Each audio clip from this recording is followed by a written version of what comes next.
For nearly 2 weeks, 2 children lived inside a house where their mother had not disappeared at all.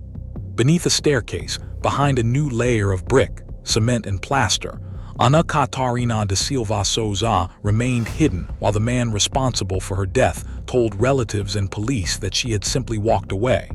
He repeated the story with confidence. He allowed people to search for her. He formally reported her missing and presented himself as a husband who also wanted answers. But the house was holding a secret that cleaning, construction, and deception could not permanently conceal. When investigators returned, darkened the bedroom, and sprayed a chemical across the floor, faint blue traces began to appear between the tiles. In that moment, the home stopped supporting the husband's story and began exposing it. Soon afterward, he pointed toward a wall near the staircase. Behind it was the woman everyone had been searching for. Ana Katarina had never disappeared into the streets of São Paulo. She had never abandoned her family. She had never left the house. On July 3, 2015, 36-year-old Silvio Paulo dos Santos entered a police station in São Paulo, Brazil, and reported his wife missing. Her name was Ana Katarina de Silva Sousa. She was 29 years old, the mother of 2 young children, and she lived with Silvio in Capão Redondo, a densely populated district in the southern part of the city. São Paulo is one of the largest urban centers in the world, a place where millions of people travel through crowded streets, buses, train stations, neighborhoods, and commercial districts every day. In a city of that size, a person can appear to vanish quickly. That possibility gave Silvio's story an initial appearance of plausibility. He claimed that Ana had left the residence and never returned. He suggested that she may have chosen to abandon the family. On paper, he was not being presented as a suspect. He was the person asking the authorities to locate his missing wife. The relationship between Ana and Silvio, however, was already under serious strain. Contemporary accounts described a couple approaching the end of their marriage. They had been together for approximately 5 years, but by the middle of 2015, they were reportedly preparing to formalize a divorce. Their lives remained connected through their children and through the home they still shared, even as the relationship itself was collapsing. Reports also indicated that the couple had experienced previous arguments and periods of separation. Ana had reportedly contacted police after an earlier dispute in October of the previous year. By July, the atmosphere inside the home was no longer that of a stable marriage. It was the environment of a family in transition, with emotional conflict, unresolved resentment, and an approaching separation that neither person could ignore. Then Ana stopped communicating. No calls, no messages, no appearance at the homes of relatives or friends, no convincing indication that she had prepared to leave São Paulo or begin a new life somewhere else. The explanation offered by Silvio required the people closest to her to believe that a mother of 2 had suddenly decided to disappear without saying goodbye, without asking about her children, and without contacting the relatives with whom she regularly spoke. According to statements attributed to the police at the time, Ana was highly connected to her phone and social networks. She communicated frequently and remained in contact with people who knew her habits. Her silence was not merely unusual. To those who knew her, it was almost impossible to reconcile with the idea that she had voluntarily walked away. A missing person report is not proof that a crime has occurred. Adults can leave their homes for many reasons, and not every disappearance begins with violence. Investigators therefore have to reconstruct the missing person's life with patience. Who saw the person last? What did they take with them? Did they withdraw money? Did they purchase a ticket? Did they speak about leaving? Did they take clothing, identification, medication, or personal belongings? Did their phone move through the city? Did their bank accounts show activity? Did they contact someone privately? Was there conflict inside the home? And who benefits if everyone accepts the idea that the person left voluntarily? Each answer creates another part of the timeline. Each contradiction can redirect the investigation. Ana's case eventually reached the missing person unit connected to São Paulo's Department of Homicide and Protection of Persons, widely known in Brazil. By the initials DHPP, investigators collected information from relatives, friends, and the person who claimed to have seen her last. They examined the final known period of her life and returned repeatedly to the account provided by Silvio. His version depended on one central claim: Ana had left the house. If that claim was true, some part of her activity should have supported it. There should have been a movement, a communication, a transaction, a witness, or some physical indication that she had begun traveling away from the residence. According to forensic professionals who later described their participation in the case, information associated with Ana's phone became particularly important. The activity connected to the device did not appear to support the idea that she had traveled away from the region as Silvio's story suggested. Cellular information is not the same as a precise satellite record. A phone can connect to different towers depending on distance, signal strength, geography, buildings, network traffic, and whether the device is actively transmitting data. Investigators cannot look at a single tower connection and automatically know every movement made by the person carrying the phone. But when that information is combined with witness statements, timelines, social activity, and the absence of other evidence, it can help determine whether a story is physically consistent with reality. In Ana's case, the phone did not explain everything, but it contributed to a growing suspicion that the investigation needed to return to the place where she had last been known to exist, the family home. The residence had a layout that would later become central to the case. According to the forensic account, the living area was positioned below another commercial space and could be reached by descending a staircase. Near those stairs was a narrow section with a sloping ceiling. It was the type of awkward, low space frequently used for storage because it had little practical value as a normal room.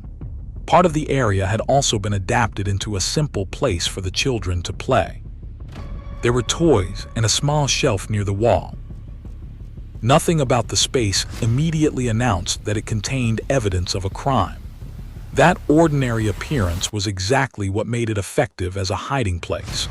It looked like another imperfect corner of a modest home, a section most visitors would glance at without examining closely.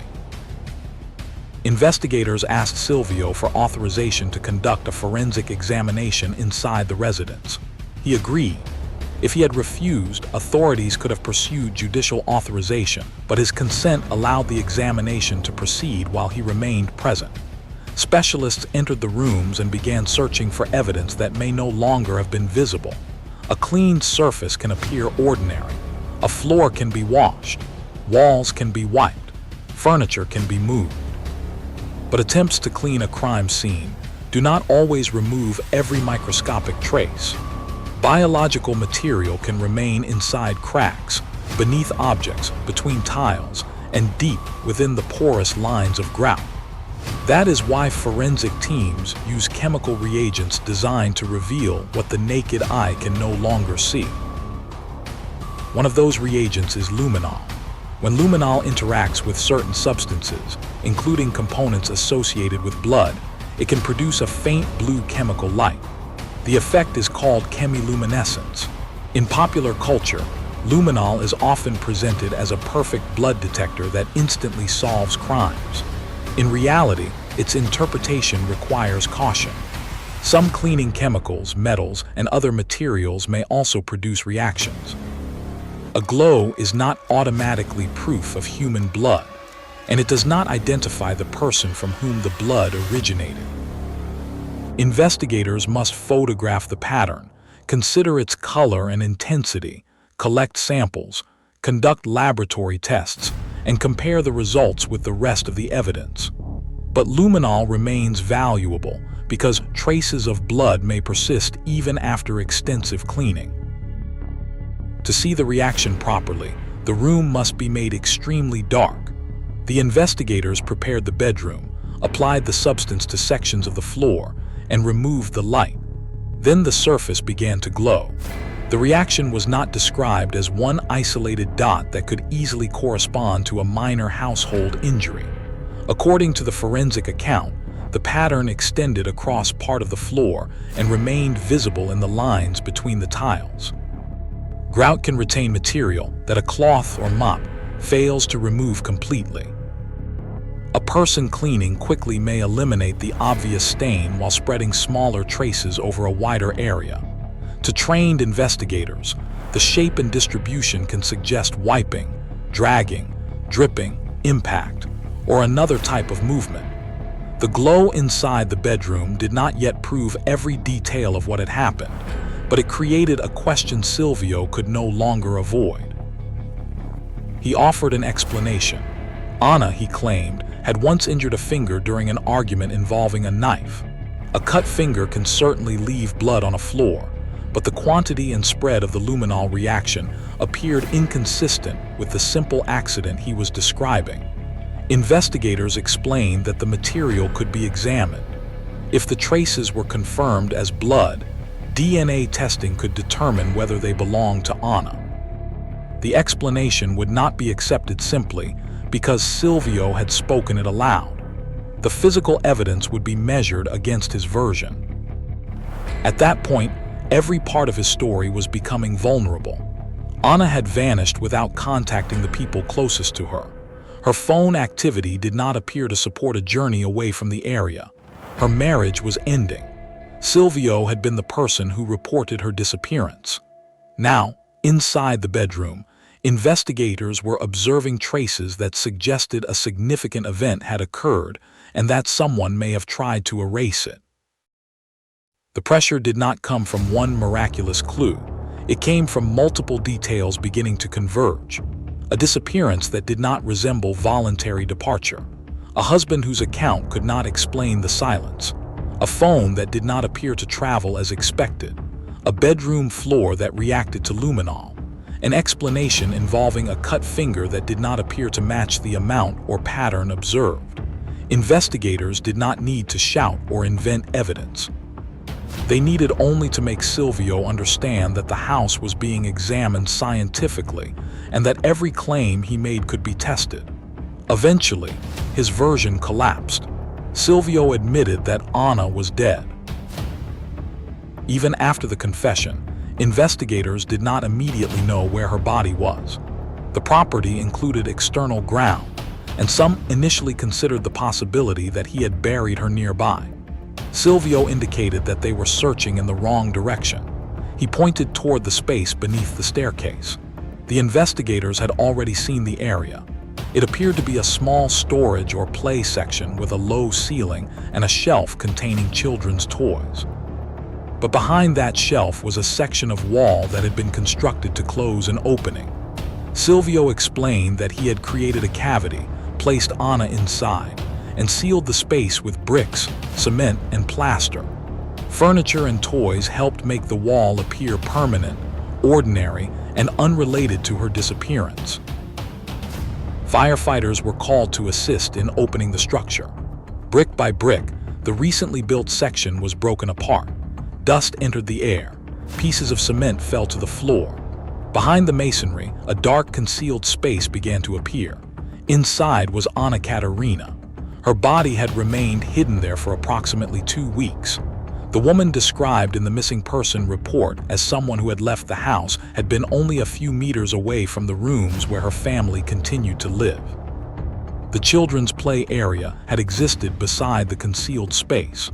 The wall had separated everyday family life from the truth of what had happened. The discovery revealed not only violence but also the calculation that followed it. According to the account authorities provided to the press, Ana and Silvio argued on the morning of July 3rd. After killing her, Silvio reportedly went to work and left the children with their grandmother. He then returned and began determining how to conceal the body. Constructing the hiding place required time, materials, and deliberate physical effort.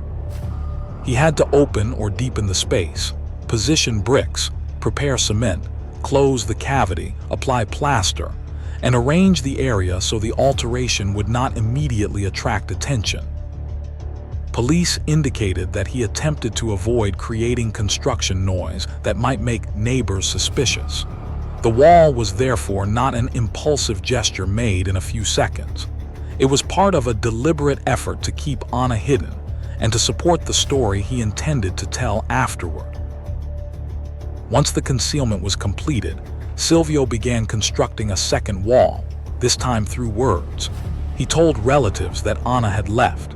He suggested that she had chosen to abandon the family. He allowed the absence of evidence to become evidence against her character.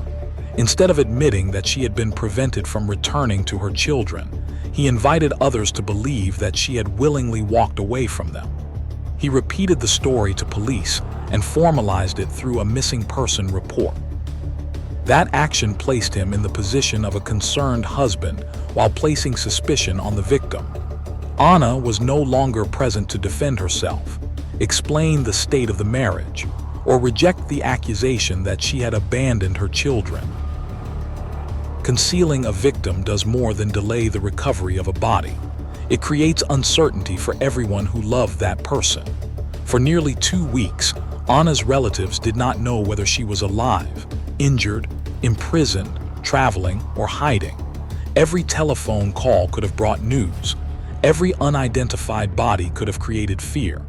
Every day without contact forced the family to imagine another possibility. Meanwhile, the person who knew exactly where Ana was continued presenting himself as someone who also wanted her found. The deception extended the suffering beyond the killing itself. It attempted to control how Ana would be remembered. After the wall was opened, Silvio was arrested. Authorities initially treated the case as a qualified or aggravated form of homicide under Brazilian law, together with concealment of a body.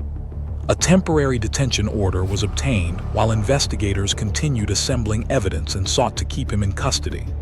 Contemporary reporting clearly established the disappearance, the forensic examination, the confession, the recovery of Ana's body, the arrest, and the initial criminal accusations. A complete and consistently verifiable public record of every later judicial stage is not readily available in the material used for this account. For that reason, this documentary does not invent a final sentence or present an uncertain legal outcome as confirmed fact. The central facts of the discovery, however, are not dependent on speculation. Ana was found behind the wall inside the residence, and the man who had reported her missing admitted responsibility. What makes this case so disturbing is not only the location of the hiding place, but its closeness to normal life. Ana was not concealed in a remote forest, an abandoned warehouse, or an isolated field far from the people searching for her. She was hidden inside a family home, beneath a staircase, beside children's belongings. The wall became part of the architecture. It turned a domestic space into a concealed crime scene and allowed the illusion of normality to continue around it. Yet the same house that was used to hide Ana eventually revealed her. Cleaning may remove visible blood, but it cannot guarantee the destruction of every trace. Plaster may cover an opening, but it cannot make a recent alteration impossible to detect. A false report may begin an official narrative, but it cannot permanently control what phone records, physical evidence, witness statements, and forensic examination will establish. The case is sometimes summarized as a confession followed by the discovery of a body. That description is accurate but incomplete. The confession did not appear from nowhere. It followed the refusal of Ana's relatives to accept the claim that she had simply abandoned them. It followed investigators returning to the last place she was known to be. It followed analysis of the phone activity described by the forensic team. It followed a search of the residence and the application of luminol. It followed the appearance of traces that cleaning had failed to erase. The confession came when the story Silvio had constructed could no longer survive contact with the physical evidence. The real lesson of the investigation is that evidence rarely exists as one perfect answer. It works in layers. A family's knowledge of a person can challenge an unlikely story. A timeline can expose missing hours. A phone can contradict an alleged journey. A floor can preserve microscopic material. Grout can retain what a cloth fails to remove. A new section of wall can reveal that the architecture has changed. A shelf of toys can hide something that does not belong behind it. Each detail may be limited when examined alone. Together, those details can dismantle a carefully constructed lie. Ana Katarina de Silva Sousa was 29 years old. She was the mother of 2 children. She was approaching the end of a troubled relationship and preparing for a different future. After her death, the first public story told about her was that she had chosen to disappear. The investigation restored the most fundamental truth that the false report had taken away from her. Ana did not abandon her children. She did not cut herself off from her relatives. She did not vanish into the endless streets of São Paulo. She was killed inside her own home, concealed behind a wall, and reported missing by the same man who knew where she was. For nearly 2 weeks, bricks and cement separated Ana from the people searching for her. The wall was designed to make her invisible. It was designed to transform a crime into a disappearance and a victim into a woman accused of leaving. But walls preserve their own history. Fresh plaster has a different texture. New masonry changes a space. Floors retain traces. Phones leave records. Lies create contradictions. In the end, the structure built to hide Ana became the final proof that she had never gone anywhere. Every disappearance leaves an empty space. In Ana Katarina's case, that space had been physically closed with bricks, cement, and plaster. But the wall did not hold forever. The evidence found its way through. This is the Unquiet Archive.